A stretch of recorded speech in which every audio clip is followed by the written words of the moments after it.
Hello, this is Basil Nightingale. Welcome to Bill Russo's Short Story Theatre.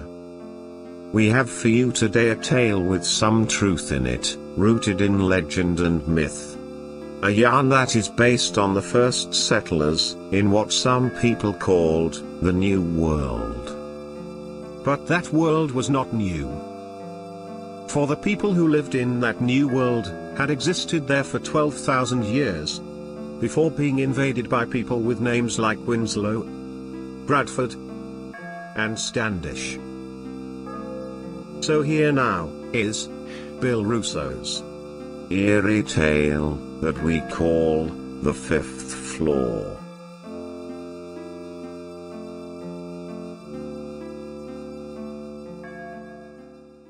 Like many veterans toward the end of the last century, Alex Forcer found himself adrift after completing 4 years of military service. The horror and the excitement of 2 Middle East tours had left him unsuited and unprepared to enter the workforce back in his hometown. He had just turned 18 when he volunteered for the Army, and now at 22, the prospect of spending 8 hours a day melting down metals to be crafted into jewelry did not appeal to him. There were, however, few other jobs available in the working-class factory town on the south coast of Massachusetts where he was raised. The truth is, he was much more comfortable with a weapon in his hand than a hammer, a screwdriver, or any other tool he might be required to use in one of the city's factories. The answer to his problem was located in the downtown tap on Main Street, at the bottom of a glass of beer. Actually, it was revealed after several glasses. Taken alongside his old high school pal, Jim Hannon, who was a foreman at the Silver City Ring and Bracelet Factory. Alex told Jim that he was considering re-enlisting because there was no way he could picture himself spending the rest of his life working at a bench assembling jewelry. Well, his friend told him about an opening for an armed guard at a local museum. He said that he knew the professor that ran the facility, and he offered to write a letter of recommendation.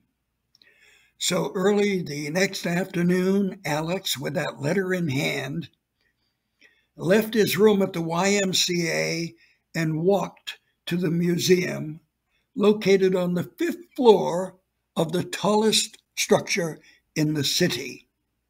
Situated at the top of a steep hill in the very center of town, the imposing edifice looked like a combination of a monastery and a fort. Made of red brick, with swaths of white granite outlining the main entrance, and the rows of enormous windows, its aura was both welcoming and forbidding. Alex walked up to the front entrance of the building.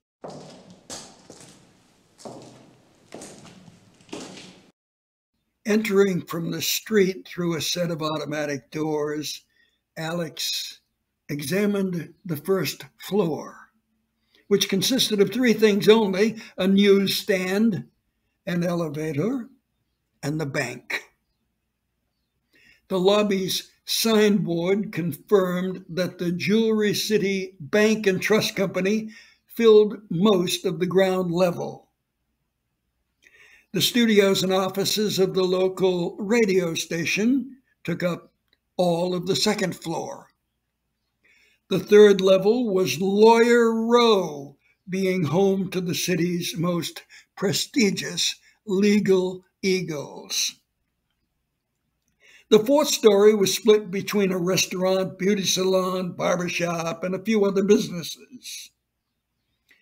The fifth floor, which was the top floor, was fully devoted to the Hockomock Preservation Society Museum, which the locals simply call the Hawk. Just as he finished reading the directory, the elevator door opened and about a half dozen people pushed out, after which he joined a handful of others and entered the elevator, which was large enough to carry about a dozen people at a time. The door closed noiselessly with a quiet hum. The lift went quickly up to the second floor, where 3 people got off and 4 more got on. Once again, the door closed silently and rapidly, and in a few seconds it opened at the 3rd level. 6 men, dressed in crisp lawyer suits, departed from the elevator, and nobody got on. The climb to the 4th floor was also silent and rapid. When the door opened at the 4th level, nobody got on, and everybody got off, except for Alex. The door began to edge forward as if preparing to close, but instead of shutting silently as it had for each of the other floors, it squealed and whined as if it were reluctant to proceed. Slowly, and squealing a protest, it finally closed. All noises stopped. There was no movement. After what seemed like a full minute, Alex heard creaking and squeaking sounds. With a shuddering jolt, the elevator grudgingly gained perhaps a foot or 2 before coming to a halt with a jarring bump that caught Alex off balance. Nearly falling to the floor, his plunge was stopped only by contact with the back wall of the elevator. With an ear-splitting grinding of old, rusty, unoiled cables, the lift resumed its perilous ascent. Alex had an image in his mind that beneath him, under the elevator floor, sparks were flying off from metal parts, grinding and pushing against one another. As the thing reluctantly resumed its strained journey, seconds later, there was a loud bang from beneath the floor. It was a noise not unlike an explosion. This was soon followed by a series of vibrations that shook the cab of the horrible elevator before finally, with a parting thump, the door creaked open at the 5th floor. At first, he saw very little. He realized that there was no lobby and that the lift emptied out directly into the museum. But the cavernous place, with a ceiling higher than 20 feet, was badly lit, and only gradually did he realize that the walls and many rows of shelves were overflowing with thousands and thousands of Native American artifacts. To his left, he saw a life-size diorama of an old New England Native American village depicting a scene of life of a race of people who lived more than 4,000 years ago. But for the fact that they did not move, the Indians, as Native Americans were called at the time, looked real. Gathered around a large teepee, they looked so lifelike, holding their spears and knives and bows and arrows, that Alex nearly reached for the .38 Special, which was nestled in his shoulder holster. As his eyes became accustomed to the dim illumination, Alex noticed that a wizened old man was sitting behind a massive mahogany desk that made him appear very small. The ancient, white-bearded figure with unkempt hair, almost as long as a yardstick, trailing down to the end of his back, was bent over a disorderly pile of correspondence. His cluttered desk overflowed with stacks of books and papers. There were a handful of cups and saucers and a large ceramic teapot. From his mouth dangled a massive curved pipe that belched smoke and flame. The bowl of the thing was so large that Alex imagined that the old guy could stick a saucepan on top of it and boil the water for his tea. "I've come about the armed guard job, sir." Speaking with a raspy voice that sounded like it belonged in the body of a middle-aged weightlifter instead of an 80-year-old pencil shifter, the professor responded. "Good. I have been expecting you. You will start tonight. Come back at midnight, and I will explain your duties." Alex replied that he would return at the appointed hour, as long as the elevator brought him safely from the 4th floor to the 5th floor. The disheveled old keeper of the museum responded by saying that the elevator was in splendid condition, and he had never heard any complaints about it. A few moments later, Alex was back on that scary elevator, and the trip from the 5th floor down to the 4th floor once again was a nightmare. Creaking noisily and reluctantly, the lift banged and rattled its way to the 4th floor. The door opened and 4 people got on the elevator. The door closed, and suddenly the elevator smoothly and quickly descended to the ground level with the smoothness of warm butter. When he returned to the museum that night to start his new job, Alex was reluctant to repeat his previous experience with that elevator, so he got off the lift at the 4th floor and walked up a set of winding, narrow stairs to reach the 5th floor.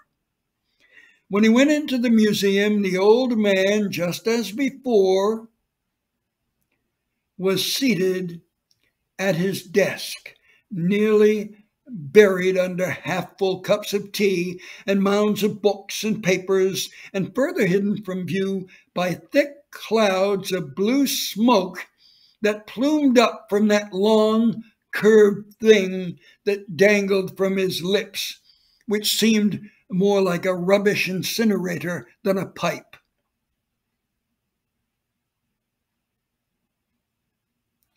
"Welcome to the museum, Mr. Forcer. I was too busy this afternoon to properly introduce myself and explain your duties, so I shall do so now. I am Professor Welton Warren, formerly head of academics at the American University of the East Coast.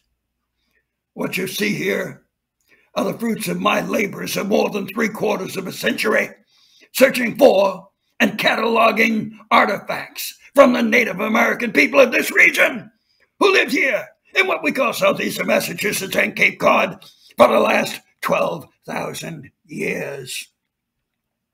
Chief among my collection is the famous wampum belt of the Native Americans. It belonged to the chief sachem of the entire tribal nation.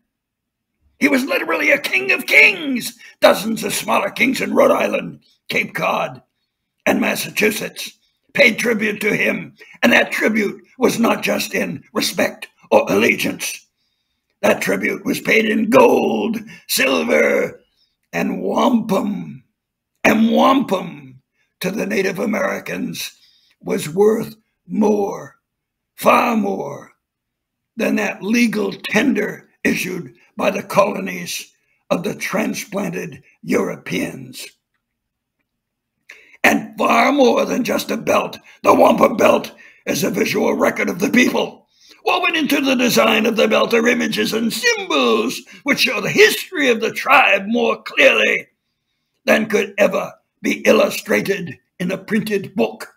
That treasure is priceless. Many people would go so far as to murder to gain possession of the wampum belt. In this area, there is a rival historical group which have tried to take it from me many times. by methods both legal and illegal. Further, there is a large segment of the Native American community that believe the belt should not be here, but placed in their custody and brought to the reservation. Some of them are hot-headed enough to try to take the belt by force. Even the organized crime factions of Providence and Boston have tried to take this wampum belt from me. Before you start, I must warn you. Many armed guards have come before you and have all left. Some have been bribed to leave. Many were simply scared off. Some were found beaten senseless in the alley behind the museum. Others have been so frightened at things they have seen here that they have wound up as guests at the Taunton State Hospital for the Insane. Several have been driven off at gunpoint, but the wampum belt is still here, in this museum, on this very floor. Though I will not reveal its exact location to you, some people say that the spirits of the Native Americans, as depicted in my diorama, come alive after midnight and search for the belt, but they cannot find it. Your job, quite simply, is to turn away any persons who try to enter the museum after midnight. Your orders are to admit no one other than myself to the museum after midnight. After his discourse on the dangers of the job, the old fellow left, but not before informing Alex that he was required to punch a time clock at the top of every hour to prove that he was awake and on the job. Further, he was to make notations in a logbook. If nothing happened, he was to write simply "all quiet." But if there were intruders or anything else out of the ordinary, he was to write a full report in the log. Over the course of the next several years, every night, 7 nights a week at midnight, he reported for duty at the Hawk, as the local people call the museum. During that time, there were a number of incidents. A ragged group of old teachers and professors came in one night, armed with their canes and walking sticks, and demanded that Alex turn over the wampum belt. Alex was gentle with the old-timers. He did not introduce them to the .38 special resting in his shoulder holster.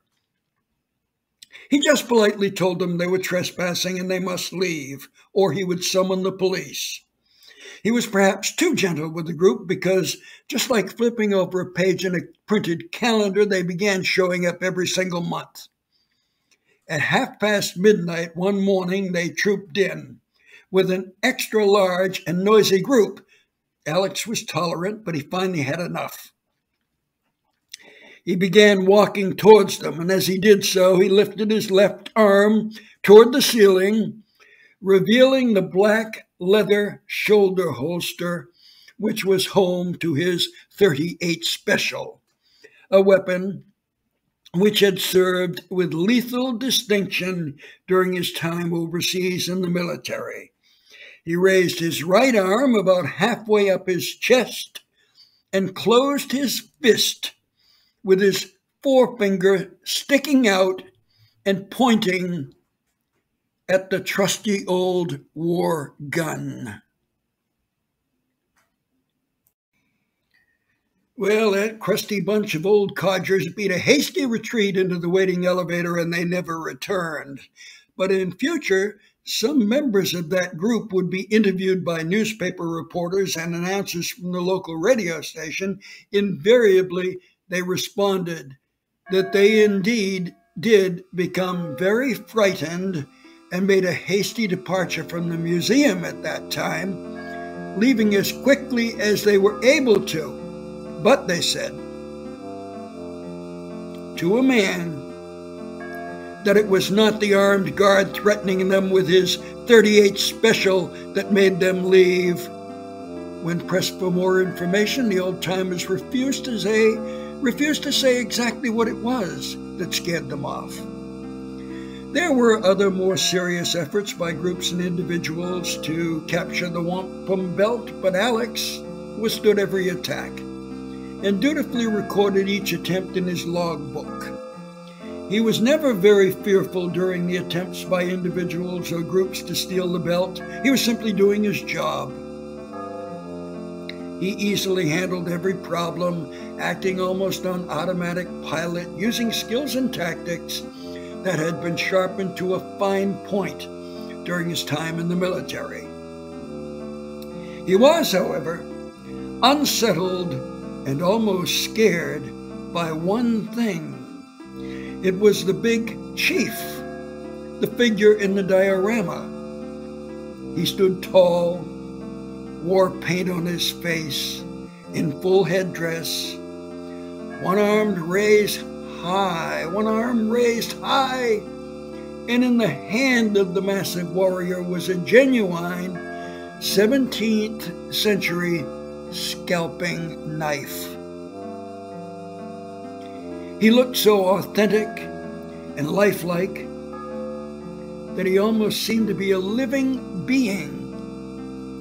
But his looks alone could not shake Alex, but what did was the fact that the hulking figure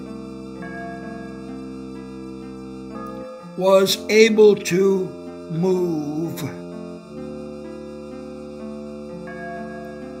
The guard of the museum knew it. He was certain of it. Because on the very first night on the job at midnight, that chief was directly in front of the opening to the teepee. But when Alex made his 1 o'clock punch at the time clock, the warrior was still motionless, but somehow he was now standing right next to the professor's desk. Over the next few years, the old professor spent less time working on the thick stack of paperwork on his desk and more time using that heap of papers as a pillow for his frequent naps. He would doze for an hour or so, then wake up, take a heart pill from a prescription bottle that was always close at hand.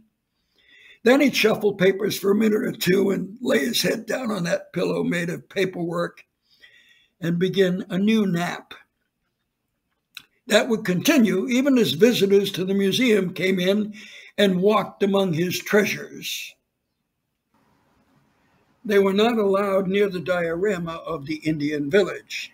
The collection of Native American figures surrounding a large teepee was now under the protection of a circular ring of chain link fence, the door of which was locked securely with a device that even a bolt cutter could not pierce. Professor Warren admitted that the treasure was hidden in a box inside the teepee, so he directed Alex to hire a crew to fabricate and erect the protection fence. And that came about after a series of attempts at the theft of the wampum belt. So with help from his pal Jim Hannon of the jewelry factory, Alex hired and directed a crew to design and fabricate the fence.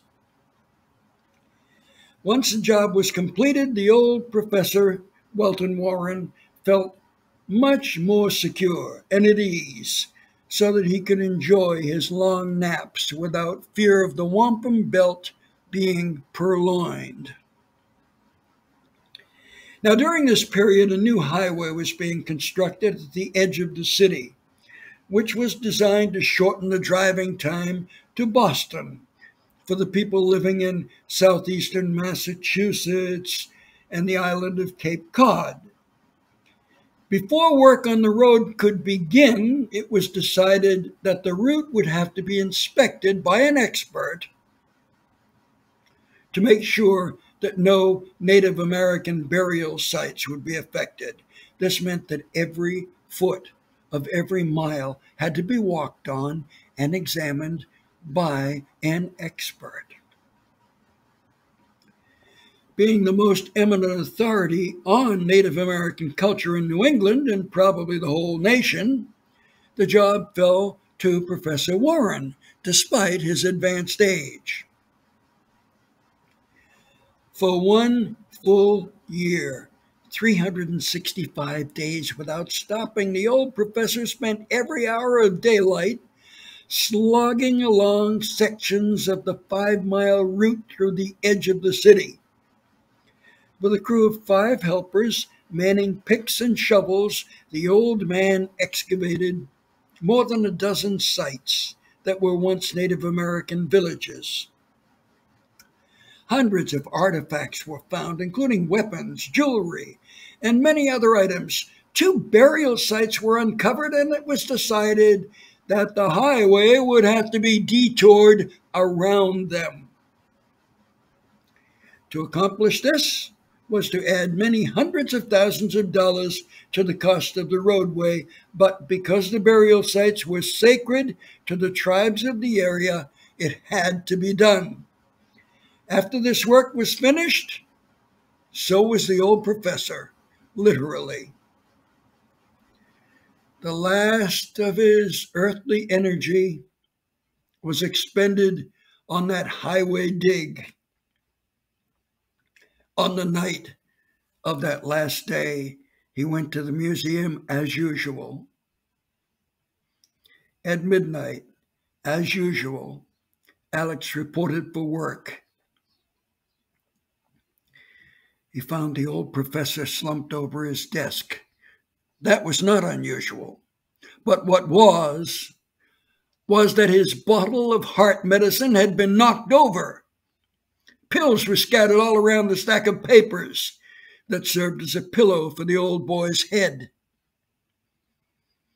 Alex picked up the phone from the desk and quickly summoned medical help. Slamming down the receiver, he shook the old man gently to try and wake him. Professor Warren opened his eyes and whispered, I'm sorry to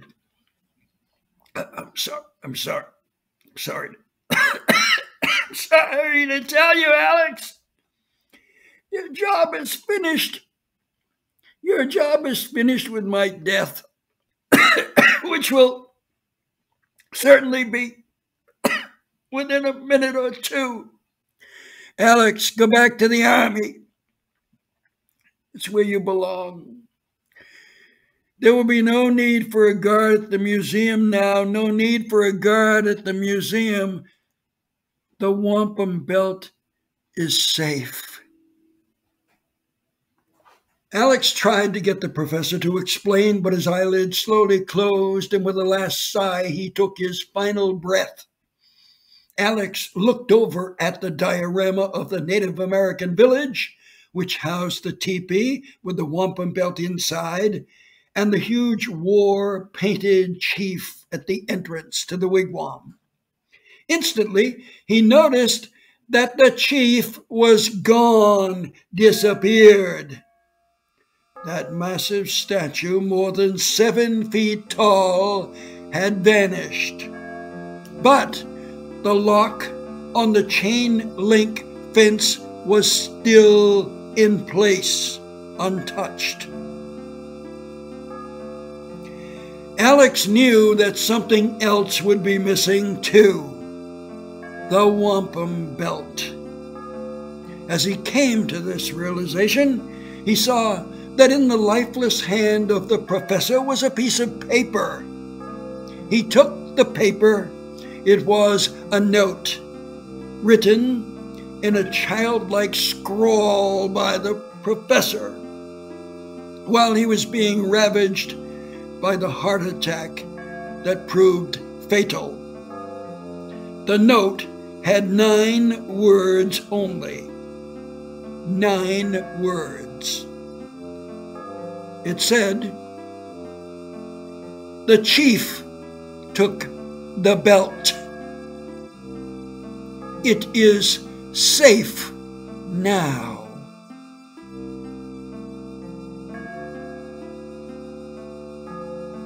And so closes The Fifth Floor.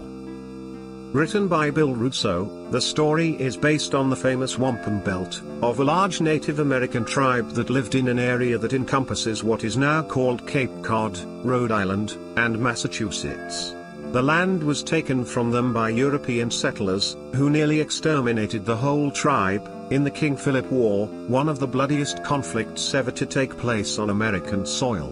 Most of the blood was spilled by the Native Americans, who were thought to have been exterminated. But today, there are thousands of their descendants living in the region, and members of the tribe have recently banded together, to make a new wampum belt, to replace the original one that has been missing for centuries. The Fifth Floor is a production of Short Story Theatre. Our director and producer Bill Russo was the narrator. If you like us, please do so on social media and subscribe to our podcast, Short Story Theatre. This is Basil Nightingale. Thanks for listening and come back again, real soon. Won't you?